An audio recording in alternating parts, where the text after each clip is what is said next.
अस्सलामुअलैकुम। Drama serial मोहरा जिसकी आने वाली एक साथ और भी दिलचस्प होती जा रही हैं। शाहनवाज अंकल जो हमजा के कहने पर कंपनी में इन्वेस्ट करने के लिए तैयार हो गए हैं। वो एक शर्त रखते हैं कि मैं कंपनी में तभी इन्वेस्ट करूंगा जब अलीज़े हमजा को कंपनी में ज्वाइन करेगी, क्योंकि मैं सिकंदर पर भरोसा नहीं कर सकता। वो एक गुस्से वाला इंसान है, इस पर भरोसा करके मैं अपना पैसा ज़ाया नहीं कर सकता।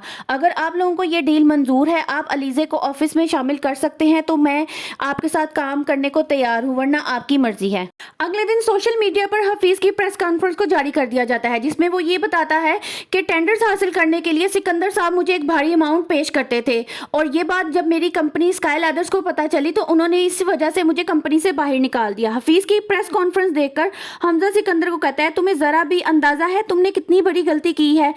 जिस पर सिकंदर कहता है, हफीज एक पपेट है और इसकी डोर किसी और के हाथ में है। एक बार मुझे पता चल जाए डोर किसके हाथ में है, उसका मैं ऐसा हशर करूंगा कि दोबारा कभी प्रेस कॉन्फ्रेंस नहीं करेगा। जिस पर हमजा और भी गुस्सा होता है और उस पर सिकंदर कहता है कि ये सब गलती मेरी नहीं है, स्काई लैडर्स में हफीज को इम्प्लांट करने का आइडिया डैड का था। हमजा कहता है, जिसने भी किया है बहुत प्लानिंग के साथ किया है। वो ये जानता था कि आज हमारा शाम में मेन इवेंट होने वाला है, इसीलिए उसने सुबह के टाइम ही हफीज का प्रेस कॉन्फ्रेंस चला दिया। इसी दौरान सिकंदर बहुत ही गुस्से से उधर से निकलता है और किसी को फोन करके कहता है कि मेरी हफीज साहब से एक मुलाकात करवाओ, और वो भी आखिरी। शाम के वक्त हमजा जहां वो इवेंट में अपनी कंपनी की तारीफ करता है और बताता है कि आज हमारी कंपनी का शुमार टॉप 5 कंपनीज में आता है, वो सब मेरे डैड की मेहनत का नतीजा है। उसी दौरान मैनेजर आता है और कहता है सिकंदर साहब को बाहर पुलिस लेने आई है, जिस पर सब हैरान और परेशान हो जाते हैं। पुलिस कहती है रिश्वत देकर टेंडर हासिल करने के इल्जाम में गिरफ्तार करने आए हैं, जिस पर फरीद साहब कहते हैं क्या सबूत है आपके पास?